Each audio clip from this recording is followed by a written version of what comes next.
Hello, everyone. This is Angela Martin, Gold Consultant with Archer and Evolution Travel, and we are back with a part two.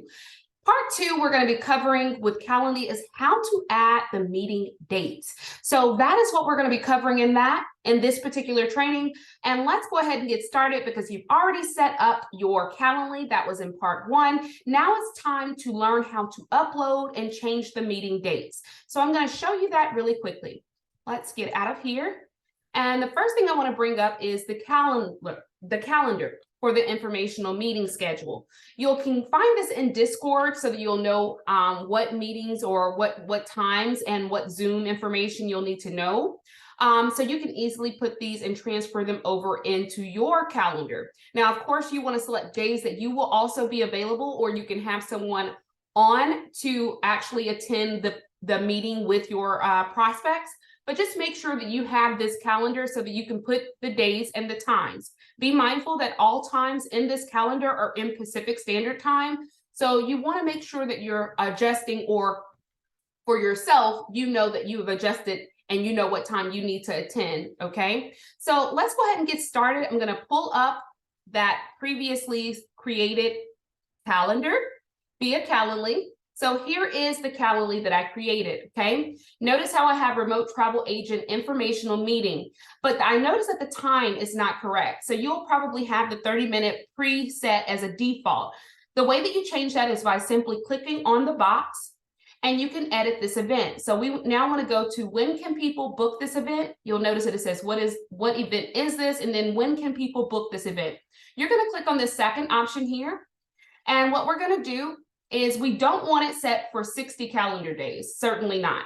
What we do want to do is give them anywhere from 3 to 5 days. I typically do 5, but you can do 2 or 3 when you're just starting out, okay? Especially if you don't have a lot of people to invite. So that is what you do. Now for duration down here, you want to set this to at least an hour. So set it to 60 minutes.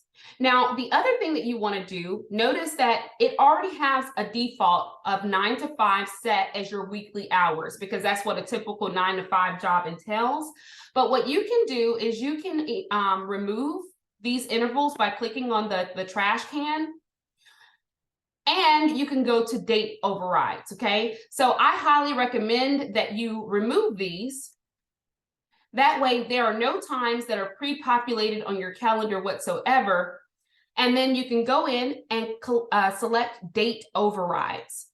Now, what I'm going to do is I'm going to change this time zone from my current time zone to Pacific Standard Time so it aligns with the actual calendar, okay? So when I do that, I don't have to think about what is that time in Central Standard Time when I'm uploading it, okay? So I put it in Pacific Standard Time so that it aligns with the calendar that we have for the informational meeting schedule. And then what I'm going to do is I'm going to select add a date override. So we're going to click on this, add a date override. Notice how February is already taken care of. I'm going to go ahead and go to March because that's what our schedule is for. And then I'm going to go back to the schedule so you guys can see it. So again, here is the March schedule for the informational meeting. I see that I have Wednesday, Thursday, and Friday all at 8 a.m. and including Saturday. So if I know I can attend all of those, there are a couple of things I can do. And I'm going to show you this because you can apply this same strategy for when you're filling out the entire month. What you can do is you can go week by week and enter them that way.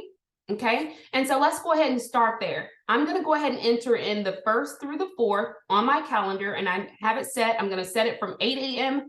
to 9 a.m. because we know that the informational meetings tend to last about an hour.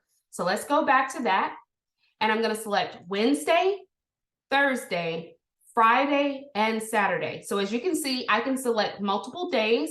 And then what I can do here is down here, what hours are you available? We're going to put 9 a.m.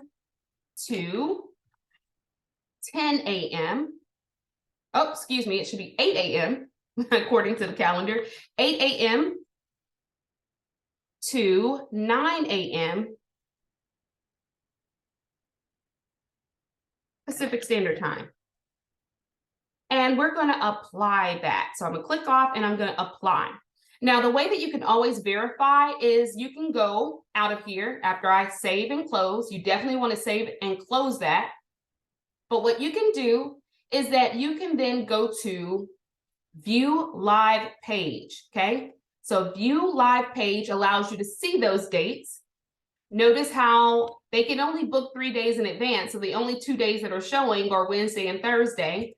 And then of course they have tomorrow, which is the last day of the month, which we don't have anything in there, but they can view Wednesday and Thursday for March, okay? So they can go in and notice how it's saying 10 a.m. That is because I am located in Central Standard Time. So me as the scheduler, I will see what time they will be showing up for me, okay, in my actual time zone, but for them, and they will be able to see it in their specific time zone. So that's the good thing about this, is that you don't have to guess, okay? And again, you can change your time zone. So if I'm in Eastern Standard Time, it'll change it accordingly. If I happen to be in Pacific Standard Time, then it'll show up as 8 a.m. because that's the time that it is on the calendar, okay? So I'm gonna go back and put it at Central Standard Time, but note that it is also in there for the 2nd, and it'll also be in there for any date that you select. So that is how you view to verify that you have inputted the information correctly. Don't be alarmed if this time is different from what you inputted, because you need to check down here and see if the time zone that is reflected is your time zone, because it will do that for you automatically, which is a great thing, okay? So I'm gonna get out of here really quickly, and we're gonna go back. In the next video, you will learn how to do some workflows, but let's just go back here and say we wanted to input our custom date overrides for the entire month. You can see down here, we got March 1st through the 4th, so we got that first week done. If I wanted to go in and input the other ones, maybe I want to go ahead and put in these Sundays because I know that I want to be there or have at least one weekend for my prospects to come, because let's face it, some people do work a 9 to 5 and they want to do this part-time. So you want to give them a weekend option. Maybe you can't be there the entire week or the weekend, each day of the weekend, but you can certainly put one of those days that you are available. But I do suggest that you put at least one, okay? But you just simply duplicate that process. You can go week by week. If you have the whole calendar printed out in front of you, of course, it's a little bit easier because you don't have to go back and forth, but just make sure that you're putting in the dates. Notice if there's one, I'm going to show you this one for 2 dates or 2 times on one day. So notice that on the 10th of March, we have an 8 a.m. scheduled and we have an 11 a.m. scheduled. So I'm going to go back into the calendar and show you how to do that, okay? So that is on March 10th. So I'm going to select March 10th. And I'm going to put in the 8 to 9 a.m. All right. And then I'm going to add a separate interval. And this one is going to be at 11 a.m. to 12 p.m. Pacific Standard Time. And then once I do that, I'm going to click apply, and I can see right here on my date overrides that it currently appears as 2 options available, okay? Now, say for instance, I decide I want to change the number of days they can schedule in advance. I typically do 5 because if I send out an invite on Monday, I want them to have at least until that Saturday to see if there are any availabilities for them in case they need a weekend selection. So I can change that easily. And then I'm going to go ahead and save my changes. And then I'm going to view the live page again so you can see with that change now they have open through Saturday, okay? And notice how if I click on Saturday, again, it's going to provide that time that that meeting is in my current time zone, which is 10 a.m., but 8 a.m. Pacific Standard Time. I hope that this training was very helpful for you guys. I know that you're super excited and you're looking to get all of those meeting dates inputted into your calendar. There will be a live live training schedule, as well as a meeting schedule that will be uploaded to the training website that you can utilize as well. But until then, you can always use the monthly calendar that is provided in Discord, or you can get it from your mentor. Again, my name is Angela Martin, and I hope you all have a wonderful day.